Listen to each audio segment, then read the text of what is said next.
I'm looking forward to see my city in peace again.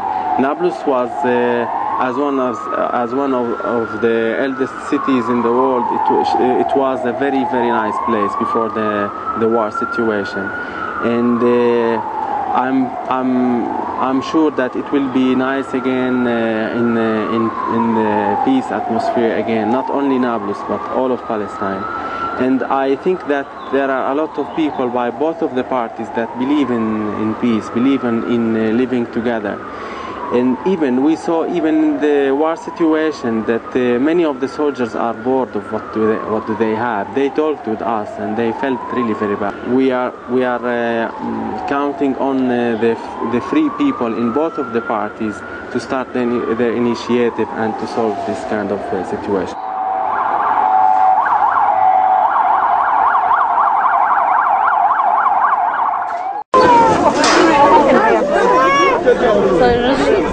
اوف برجعهم not letting anyone through.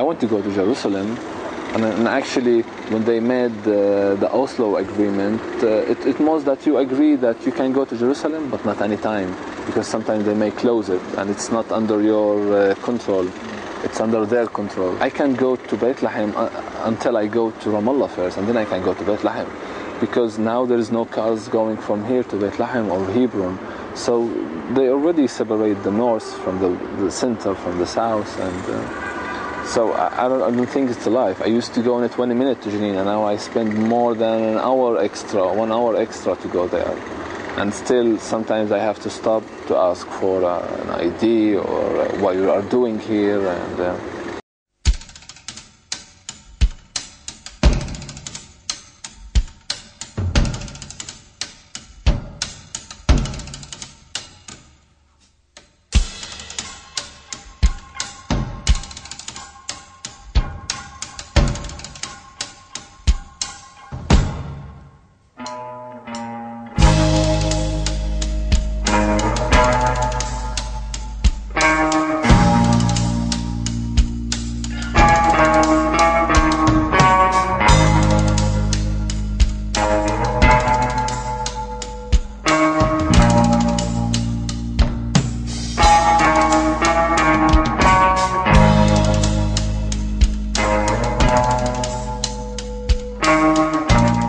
Imagine if you want to reach Ramallah, for instance, you have to go into a certain, or let us say a tremendous and a huge experience or bad experience. You have to go to a certain checkpoint called Huwara. From Huwara you have to stay until the Israeli soldier will allow you to pass.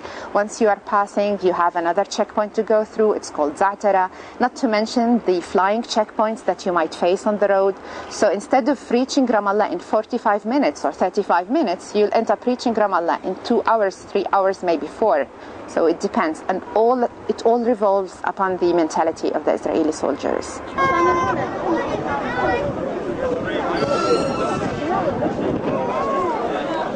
You just escort him to go for a slashing? I cannot go to Jerusalem, of course. The people here cannot go to Jerusalem. The Israelis don't allow us to go there. Also, we cannot go to any place without we pass checkpoints around Nablus. Especially in Nablus, we have a lot of problems with the soldiers. I cannot go, for example, to Jericho without I pass 2 checkpoints. For Ramallah, the same thing. I have to pass 2 or 3 checkpoints. I start with the Hajiz Huwara checkpoint and checkpoint Za'atara, also Atara. I have to pass 3 checkpoints, and maybe they arrested me, arrested someone else.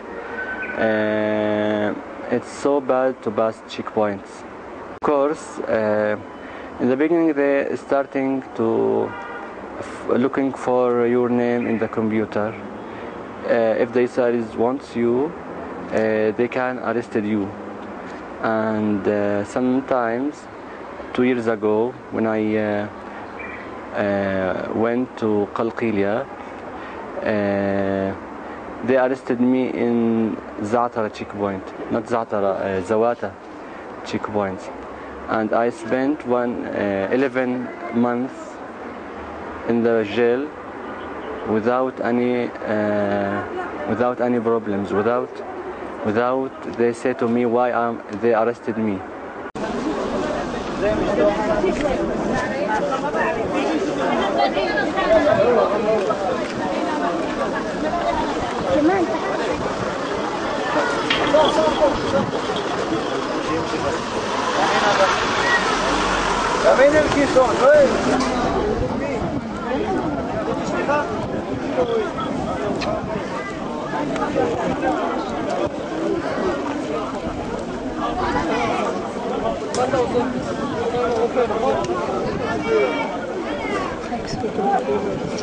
Huh? Yeah.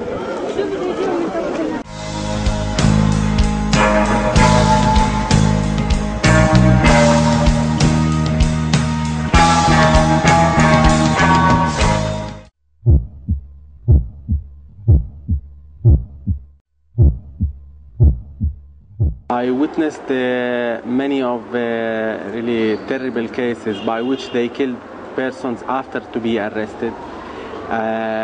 Ourselves as a medical team, we were without food for 12 days. We were eating the rest of the food which you cannot eat for 12 days. And we had in the field clinic more than 130 injured people for whom we couldn't do anything because we were isolated. The Israelis prevented any of the international parties to pass us the medicine or the food, at least to resist as much as we can inside the place of the military operation. It was crazy because they couldn't understand that we are a medical team. I was going to be killed 2 of the times in the first invasion of April 2002, me and 2 of my friends.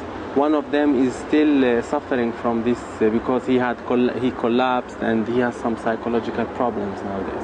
We've been humiliated so many times. You had a guy who's been shot in an ambulance and they ask you where you're from, where you live, what's your name, but I mean they have the ID and it's all written. You know, and I remember I went out of, we had a pregnant woman just in Huwara, so we had to cross Huwara checkpoint.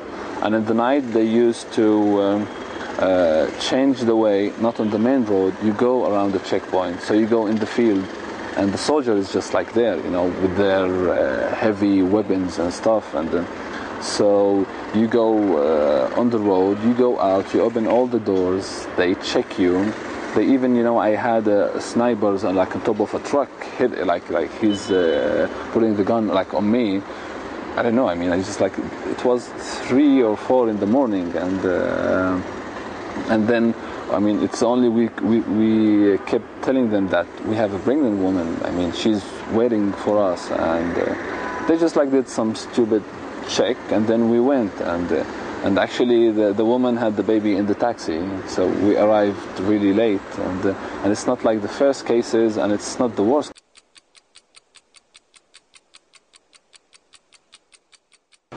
At the Allenby Bridge, I had spent 2 months in Nablus, and I went to Jordan with some friends to see Petra. And when we came back, I witnessed some, humiliation on, a part of the Palestinians at the border, and I really got frustrated, and I got the feeling that I don't want to hide the fact that I'm in Nablus volunteering because I'm not doing anything wrong, so I shouldn't lie or shouldn't tell the, untrue. So I just told them I was volunteering in Nablus and I was teaching English when they asked me what I was doing, and they held me for 10 hours, and they didn't want to give me entry into the country and told me to go back to Jordan. So I spoke to the officer in charge and I told him I had to come back to get my stuff, my computer and everything I have in Nablus. And he agreed to give me 1 week's visa, although my flight didn't leave until 3 or 4 weeks after this experience. So I had to go to Tel Aviv and get an extension and pay 150 shekels and no transportation back and forth. So it's really a hassle. It's just harassment and nothing else. So they know I'm not a threat. They know there's nothing, about me that threatens Israel. Yeah, they told me that it's not allowed for internationals to be inside the West Bank.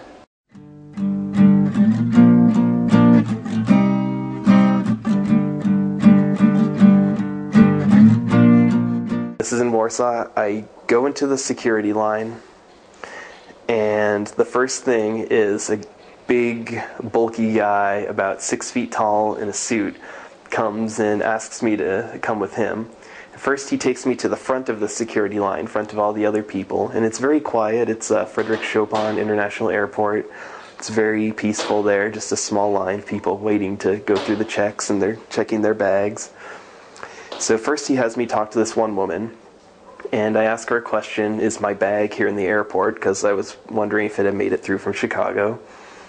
And this is where the problem started. First, she asks me, do you speak Hebrew? Obviously, I don't. Do you speak Arabic? No. Are you Jewish? No, but your name is Polish. Well, are you from Poland? No, I'm from the U.S. I show her my passport. So why are you coming here? Do you have any relatives who are Jewish? No. Like, well, what religion are you now?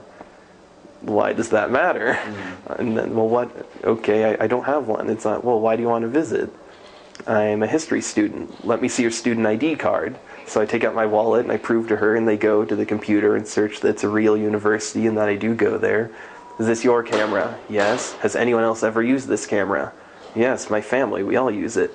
Well, how can you trust them? Well, it's my family. My sister's used it. I trust her because she's my sister. And eventually they take me into a separate room and back. And first they put me there, and I don't hear from them for about an hour. And then they come back and they bring all of my bags, or they bring my 2 bags that were meant to be my carry-ons first. They put them out on the table. They take everything out. They take the interior, they unzip that, they cut the full interior out, pull it open, swab the entire thing, check it for explosives. They go through each individual item I have in each of my bags. They disassemble my computer, pull it apart, search inside of it physically. Then they turn it on and have me show them the physical, or the data, electronic data. They have me play a song on my iPod to prove it works. And then they tell me to come with them to grab my checked bags from the cargo area down below. Bring my 2 main bags that I checked, and they take those into the room, and they go through, they unzip everything, take everything out of it. And this is where it really started to take a lot of time, because they would ask me a question, walk out, disappear for 30 minutes, 45 minutes at a time, come back into the room. They would keep going like this. And even though I had shown up 6 hours early for my flight, just to be sure that I made it, I didn't want to miss it. And from everything that I'd heard, I'd been expecting to be interrogated once I got to Ben Gurion. But this was before that, so I wasn't really expecting it. Eventually I convinced them to let me take at least my small laptop bag onto the plane. I don't get to bring my laptop, but I get the bag with a couple books I had. So I take this with me, and they saran wrap everything else, and they say, you'll have it by the end of the week. J'ai touché la souffrance en fait avec les comme réfugiés. Quand je commence le cours comme d'habitude, Je demande aux élèves de dessiner n'importe quel dessin. Les élèves où se trouvent comme réfugiés dessinent les martyrs, les tanks, les véhicules militaires, les revolvers, etc. Tout ça. Mais les autres enfants qui sont en fait riches un peu dessinent des footballs, Jasmine, etc. Il y a beaucoup de différences entre les deux côtés, mais ça se passe particulièrement comme réfugiés. Les élèves ici en Palestine, les élèves deviennent plus agressifs en fait. C'est pourquoi c'est à cause de la situation. Quand les enfants dorment sur les voies de fou, réveillent sur l'incursion, réveillent sur le voie des tanks, les soldats qui disent Corfoufou, c'est interdit de sortir.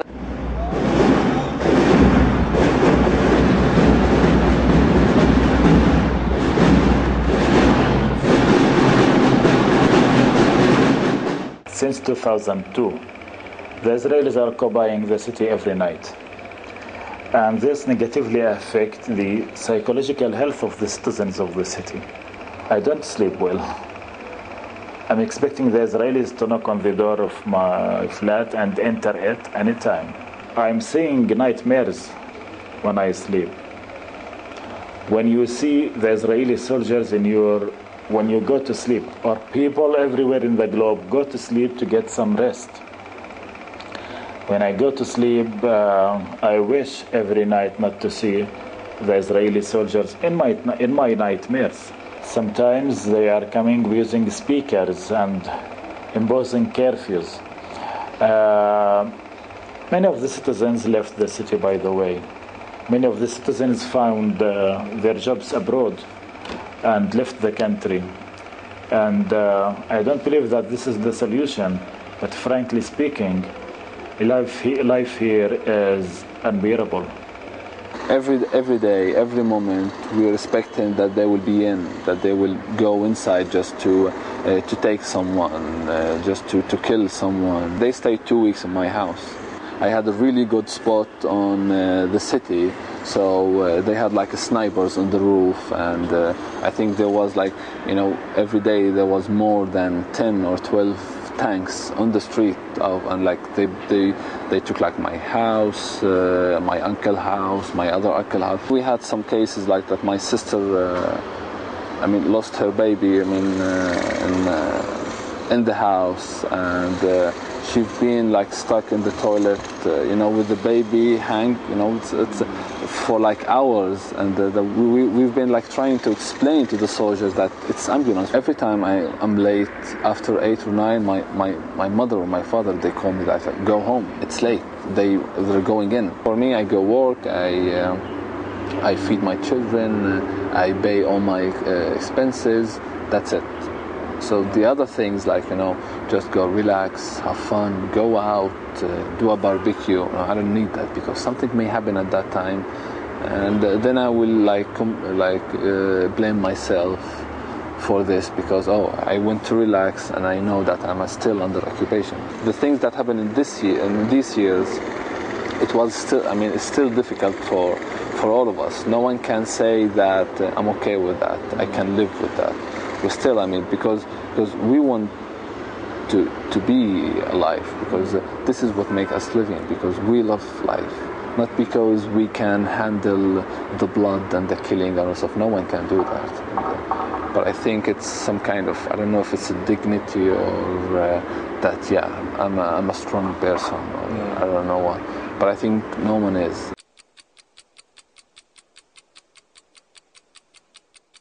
We hope that the situation will change in the future, the near future. But it's not so. It's not easy. It's so difficult to change the situation. The Israelis don't want. They don't want peace. We are in big prison in Nablus. Yeah. We have to be optimistic. I cannot say that everything is gloomy and everything is down. Even if we are under occupation, but we are living as much as we can. We're trying to lift up our spirits by introducing ourselves to different cultures and bringing new cultures into Palestine. I do hope that the occupation ends. This is what I wish. I don't wish for anything more than to end the occupation. I will not say I want the checkpoints to be removed, no, because this is something totally minor. Occupation has to come to an end. Il faut travailler avec la vérité. La vérité dit que les Israéliens sont plus forts que nous. Et aussi, ici en Palestine, ou les Palestiniens en fait, souffrent toutes seules. Les Arabes n'interviennent pas. Les Européens aussi, on travaille, on vit seul. C'est pour cela, c'est un outil de résister par des militaires, par les larmes. Il faut faire quelque chose intéressant, il faut faire quelque chose très loin des temps. Ça suffit, vraiment ça suffit. Car on a perdu beaucoup de choses, on a perdu des terres, les arbres, les enfants, les écoles, l'éducation, on a perdu beaucoup de choses. C'est pour cela, moi, j'ai dit, ça suffit, il faut faire quelque chose de logique. Ça ne marche pas avec la mentalité des pierres devant des tanks. Ça ne marche pas ça. Comme vous savez, comme vous traitez avec les enfants aussi, vous voyez les enfants, combien ils ont besoin de vivre, combien ils ont besoin de donner, combien ils ont besoin de changer la situation. Moi, j'ai dit ça pour les Palestiniens avant les Israéliens. Ça suffit pour nous, ça suffit la souffrance. On ne veut pas perdre la future de jeunesse. Discuter beaucoup avec les soldats au checkpoint. Quand les soldats m'ont capturé sur la montagne, je leur dis, moi, je suis humain comme vous. Ils m'ont dit, on n'aime pas faire ça, mais nous sommes obligés. Et chaque officier, quelques officiers m'ont dit que moi, victime comme toi, Mazen Abou Sharon dorme avec ses femmes, ses familles, et nous reste là sur le checkpoint. Ça, c'est-à-dire, les deux côtés ont envie de vivre. Ça suffit, ça, pour moi. Nous ne sommes pas des pierres au chèque. I don't think that this is the best time or the right time to solve the conflict. The conflict will continue, unfortunately. I do believe that if we would like to solve this conflict, we have to produce a new generation. A generation that believes in secular one state. A state that is not based on racism or even religion. A state where both Palestinians and Israelis live together. A state where nobody will be discriminated for his religion or for his ethnicity. A state for Palestinian Muslims, Christians and Samaritans and Jews, Israeli Jews. I don't know the name of this state. It might be whatever, but there is no solution but this one. We lived together once, so I think we can do it again. But still, now we cannot just say let's live together. I mean, I cannot just face all these people and the refugees and tell them, oh, it's easy. We did it before. We can do it now, because it's not. Now they just like they lost more. They suffer more. And, so I always speak about this hope that we know that we can live together. We want something to be changed, but we don't know when. We don't know how. But we're still trying. I mean, we didn't just stop and say we cannot have peace. No, we're still trying to find a way. But I think still we don't know how. But I think all this work you see, all these NGOs, all these people going to study and try to live a normal life, it means that they are looking for a way to have peace, to live with the other side. But maybe till now it's still it's still ambiguous. It's still there's a fog. We don't know exactly how we do it, but hopefully it will be soon.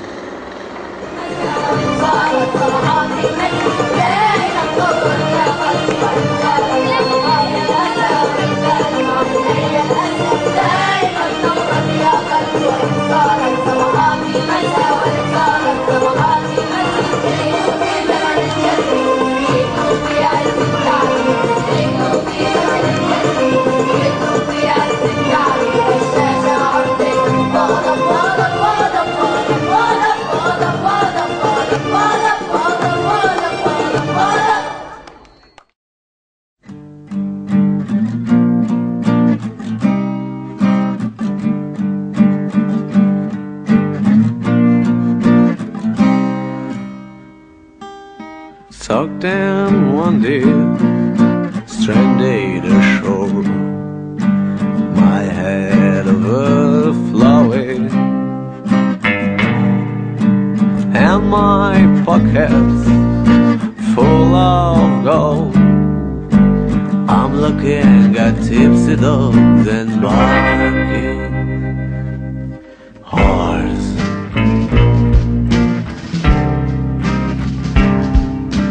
Dancing on the innocent boats, and I think to myself, and I think to myself, I am a son of a babe, burning what's left of the dream. Try to pull me off, fuck you. Babe, wake me up, I love to. You can't turn me down. You can't turn me down.